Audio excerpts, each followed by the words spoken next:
Jadi, ada seorang perempuan berusia 25 tahun datang ke IGD dengan keluhan wajah mendadak bengkak. Keluhan umumnya adalah wajah mendadak bengkak, terutama pada kelopak mata dan bibir. Sejak 1 jam yang lalu, pasien juga merasa gatal pada wajah dan sedikit sesak di tenggorokan. Riwayat penyakit dahulu tidak ada asma atau penyakit kronis. Riwayat alergi, pasien pernah mengalami gatal-gatal setelah makan udang, tetapi tidak pernah sampai bengkak di wajah. Riwayat saat ini, sekitar 30 menit sebelum keluhan muncul, pasien makan sate udang di rumah. Nah, di sini uh, diagnosis diferensialnya itu adalah hipersensitivitas tipe 1. Dan juga angiodem karena obat seperti paracetamol. Kemudian kita lanjutkan ke pemeriksaan fisik, keadaan umumnya kompos mentis, tampak cemas.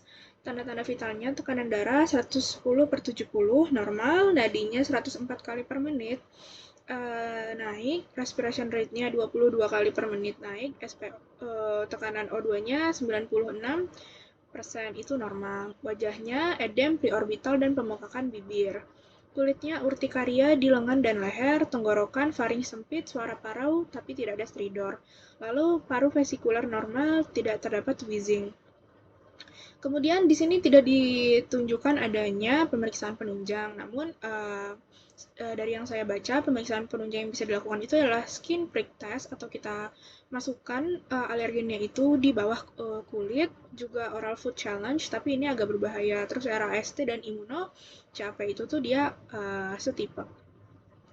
Lalu setelah dilakukan anamnesis dan pemeriksaan fisik, didapatkan bahwa diagnosis utamanya adalah reaksi alergi makanan dengan angioedem. Yang pertama, alergen itu dia akan dipresentasikan oleh antigen presenting cell di MHC2. Kemudian alergen itu dia juga akan membuat sel B itu berkontak dengan CD4+. Kemudian MHC2 itu dia akan mengaktifasi T helper 2. Nah, T helper 2 itu dia akan mengeluarkan sitokin, yaitu sitokin IL-4 dan juga IL-13. Nah, si sel B itu dia akan berproliferasi menjadi IgE yang lebih sensitif. Nah, dia akan membentuk IgE. Kemudian IgE ini dia akan menempel pada sel mas, tepatnya di reseptor Fc epsilon Ri. Nah, setelah dia menempel, dia akan mengaktifasi sel mas dan juga melepaskan mediator. Nah, aktivasi sel mas ini dia akan melakukan degranulasi sel mas, yaitu kayak memecah sel mas itu yang berisi histamin. Nah, histamin itu fungsinya itu adalah menyebabkan permeabilitas meningkat sehingga terjadi kebocoran plasma, itu yang menyebabkan bengkak pada bibir dan juga preorbital. Kemudian, kebocoran plasma ini dia juga akan menyebabkan edem di mukosa faring sehingga jalan nafas menyempit, itu yang menyebabkan terjadi kompensasi tubuh kita dengan menaikkan respiration rate sehingga respiration rate-nya meningkat. Nah, respiration rate meningkat ini juga disebabkan oleh persarafan simpatis karena dia kan tadi tuh di sini dia tampak cemas. Nah, cemas itu akan menaikkan hormon adrenalin endogen sehingga juga mengaktifasi persarafan simpatis sehingga respiration rate-nya juga ikut naik. Kemudian histamin itu dia akan menyebabkan iritasi di ujung saraf sensorik kulit, tepatnya di reseptor H1. Itu yang akan menyebabkan si pasien itu gatal-gatal. Kemudian histamin itu dia akan menyebabkan vasodilatasi sistemik sehingga permeabilitas naik. Permeabilitas naik, volume intravaskularnya itu ini sebenarnya turun sehingga menyebabkan hipotensi. Nah, hipotensi itu akan menyebabkan kompensasi jantung dengan memompa darah lebih cepat lagi, yaitu terjadilah dia takikardi. Nih, makanya nadinya itu 104 kali per menit. Kemudian, tidak hanya aktivasi salmas, juga terjadi pelepasan mediator. Nah, ada 2 mediator yang dilepaskan, yaitu mediator lipid dan juga sitokin. Mediator lipid ini terdiri dari prostaglandin D2 atau PGD2. Nah, PGD2 ini fungsinya itu sama sebenarnya seperti histamin, yaitu dia akan menyebabkan vasodilatasi, permeabilitas kapiler meningkat, dan juga stimulasi sensorik. yang menyebabkan gatal-gatal. Itulah manifestasi klinisnya itu adalah angioedem, gatal, dan juga urtikaria. Sementara kalau leukotrin, tepatnya leukotrin C4, D4, C3, D3, dan E3. Nah, itu dia akan menyebabkan naiknya produksi mukus di sekitar faring dan juga laring. Nah, produksi mukus ini menyebabkan jalur nafas itu juga ikutan menyempit, sehingga menaikkan terjadi kompensasi tubuh dengan menaikkan respiration rate untuk agar tidak hipoksia.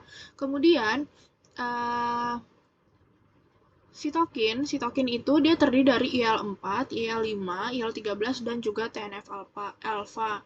Nah, sitokin ini berfungsi untuk merekrut eosinofil, basofil, dan juga limfosit pada reaksi lambat. BTW, yang histamin dan juga mediator lipid ini adalah reaksi cepat. Nah, reaksi cepat itu terjadi sekitar 5-30 menit setelah dia terjadi pajanan alergen. Sementara sitokin ini dia terjadi sekitar 4-24 jam kalau dari Robbins setelah terjadi pada pajanan alergi. Nah, basofil itu dia seperti sel mas tapi ada di darah. Jadi fungsinya itu juga dia bakal ngeluarin histamin. Nah, kemudian rekrutmen eosinofil, basofil, dan juga limfosit itu dia akan menyebabkan gejalanya itu semakin parah dan juga semakin lambat, semakin lama. Nah, gejalanya yang terjadi itu kelanjutannya adalah inflamasi dan juga kerusakan jaringan. Kemudian, tadi tuh dia ada bilang, dia riwayatnya tuh dia pernah makan udang, tapi ketika dia makan udang, nggak sampai bengkak di wajah. Kenapa waktu yang pajanan kedua, yang dia setelah makan sate udang lagi, dia tuh makin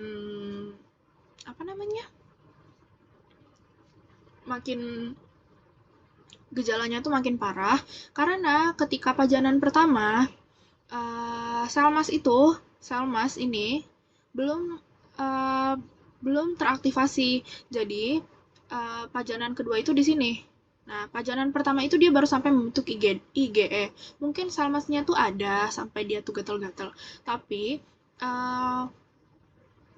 nggak sebanyak itu, dan sel mas yang teraktivasi waktu pajanan pertama itu nggak sampai menyebabkan bengkak. Kenapa?